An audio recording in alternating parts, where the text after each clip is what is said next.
வணக்கம். உங்களுக்கு சகல ஐஸ்வர்யம் உண்டாகட்டும்.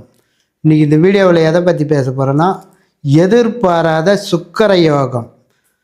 அந்த சுக்கிர யோகம் எப்படி நம்மளுக்கு வரணும், நம்மளுக்கு அந்த சுக்கிர யோகம் எப்படி நம்மளுக்கு கிடைக்கும், அதை எப்படி நம்ம பயன்படுத்திக்கலாம், அதை பற்றி தான் இன்றைக்கி நாங்கள் உங்களுக்கு விளக்கமாக சொல்ல போகிறோம். நீங்கள் நான் சொல்கிற மாரி உங்கள் வீட்டில் செஞ்சிங்கன்னா உங்களுக்கு அந்த எதிர்பாராத சுக்கிர யோகம் கிடைக்கும், பணம் காசு சேரும். நான் சொல்கிற மாரி செய்யுங்க. என்ன பண்ணுறீங்க, பூ கடைக்கு போயிட்டு மல்லிகைப்பூ வாங்கிக்கிங்க. நல்லா வாசனையான மல்லிகைப்பூ வாங்கி அதை என்ன பண்ணுறீங்க, கட்டண பூவாக இருந்தால் கூட வாங்கிக்கலாம். அது தேவை ஒரு 5-6 முழம் ஓணும் நம்மளுக்கு. இல்லை நீங்கள் இப்போ பூவாக வாங்கிட்டு வந்து கூட நீங்கள் கட்டிக்கலாம். நீங்கள் கட்டினீங்கன்னா கொஞ்சம் இதாக நெருங்க கட்டுவீங்க. அது போல் வாங்கி வந்து கட்டிக்கிங்க. மல்லிகைப்பூவை கட்டி என்ன பண்ணுறீங்க, அதை லைட்டாக தண்ணி தெளித்து கட்டி வச்சுக்கிங்க. வச்சுட்டு என்ன பண்ணுறீங்க, நம்மளுக்கு கரும்பு சாறு வேணும். கரும்பு சாறுன்னு அந்த ரோட்டு ஓரத்தெல்லாம் கரும்பு வச்சுன்னு ஒரு மிஷினில் போட்டு புழிஞ்சு எடுப்பாங்க இல்லையா, எடுத்து நம்மளுக்கு குடிக்கிறது கொடுப்பாங்க பாரு, அந்த சாறு வேணும். அதை வாங்கிட்டு வந்து வச்சுக்கிங்க. கொட்டாங்காய்ச்சி வேணும். கொட்டாங்காய்ச்சின்னா நம்ம தேங்காய் மூடின்னு சொல்லுவாங்க பாரு, அது அந்த கொட்டாங்காய்ச்சி ஒரு 5 கொட்டாங்காய்ச்சி வேணும். அது என்ன பண்ணுறீங்க, ஒரு ஏனத்தில் வச்சு எரி வச்சிங்கன்னா நெருப்பாக ஆகும். நல்லா வேக வச்சு எரி வச்சிங்கன்னா நெருப்பாக மாறினோடனே என்ன பண்ணுறீங்க, இந்த சாறு கரும்பு சாறு என்ன பண்ணுறீங்க, அதில் ஊற்றுங்க. லைட்டாக ஊற்றணும். நிறையா ஊற்றுனீங்கன்னா அது நெருப்பு அழிஞ்சிடும். லைட்டாக இப்படி தெளிச்சிங்கன்னா அதுலேருந்து புகை மாதிரி வரும். நீங்கள் என்ன பண்ணுறீங்க, இந்த மல்லிகைப்பூவை எடுத்து அந்த முழத்தால் இப்படி மடக்கி சுருட்டி இப்படி காட்டினீங்கன்னா அப்படியே கலர் மாறும். அந்த அனலில் அந்த புகை வந்ததுன்னா கலர் மாறிச்சுன்னா என்ன பண்ணுறீங்க, நல்லா காட்டணும். காட்டி மடக்கி காட்டணும். கலரு அந்த வெள்ளையாகிறது ஒரு மாதிரியாக கலர் மாறும். அந்த அனல் படுவை, அந்த புகை படுவை. அப்படியே என்ன பண்ணுறீங்க, அதை எடுத்து ஓரம் வச்சுட்டு இந்த பூவை எடுத்துன்னு அதை என்ன பண்ணுறீங்க, அந்த நூல்லேருந்து பிரித்து எடுக்கணும். ஒரு பூவை பிரித்து, ஆனால் பூ பூரா எடுத்துடணும். எடுத்து ஒரு இதில் சேகரித்து அதை என்ன பண்ணுறீங்க, நல்லா மைய அரைச்சிடணும். மண்ணு அரைச்சி என்ன பண்ணுறீங்க, அது கூட இந்த ஜவ்வாதுன்னு சொல்கிறாங்க இல்லையா, அது சுத்தமாக நல்ல ஜவ்வாதாக போடணும்.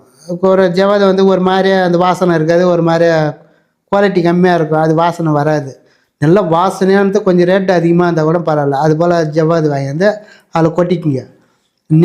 நெய் போட்டிங்கன்னா ஈர்ப்பு சக்தி அதிகமாக இருக்கும். என்ன பண்ணுறீங்க, நெய் கொஞ்சம் அதில் போட்டுக்குங்க. போட்டு நல்லா இன்னொரு ஐட்டம் நல்லா அரைச்சி நல்லா வச்சு ஒரு கிண்ணத்தில் வச்சு நீங்கள் என்ன பண்ணுறீங்க, உங்கள் சாமி எந்த சாமி நீங்கள் கும்பிட்றீங்களோ வழக்கமாக சொல்கிறது தான். இந்த சாமியை நீங்கள் கும்பிட்டுக்கு தான் நல்லா எனக்கு எதாக இருந்தாலும் எனக்கு சுக்கிர யோகம் கிடைக்கணும், எனக்கு அதிர்ஷ்டம் கிடைக்கணும், நான் போகிற வேலைலாம் இதாக இருக்கணும், பணம் காசு சேரணும்னு நீங்கள் வேண்டின்னு நீங்கள் அதை என்ன பண்ணுறீங்க, நெத்தியில் வச்சின்னு நீங்கள் பண்ணிங்கன்னா எதிர்பாராத சுக்கிர யோகம் உங்களுக்கு கிடைக்கும். எப்படின்னா, நீங்கள் காசே பணமே இல்லாத கூட இருந்தீங்கன்னா யார் மூலியமாச்சும் உங்களுக்கு பணம் காசு வரும். அதுக்காக வீட்டிலே இருந்துன்னு வேலைக்கு போவதாக இருந்ததுன்னா பணம் காசு வராது. வேலைக்கும் போகணும். அந்த சுக்கிர யோகம் நம்மளுக்கு ஒரு அளவுக்கு ஒரு வசதி வாய்ப்பு வர மாரி அந்த அதிர்ஷ்டம் நம்மளுக்கு வரும். பணம் காசு நல்லா சேரும். நம்மளுக்கு நல்ல ஒரு வசிய சக்தி உண்டாகும்.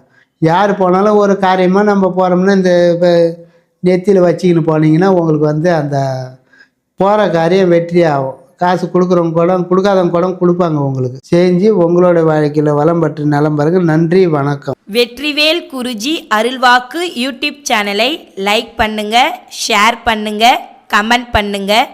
கீழே உள்ள பெல் பட்டனை கிளிக் பண்ணுங்க. இந்த சேனலை மறக்காம சப்ஸ்கிரைப் பண்ணுங்க. முகவரி: கடலூர் பாண்டி மெயின் ரோடு, சின்ன கங்கனாங்குப்பம், ஸ்ரீ மாரியம்மன் கோவில் தெரு, கடலூர் 2. தொடர்புக்கு 994323205009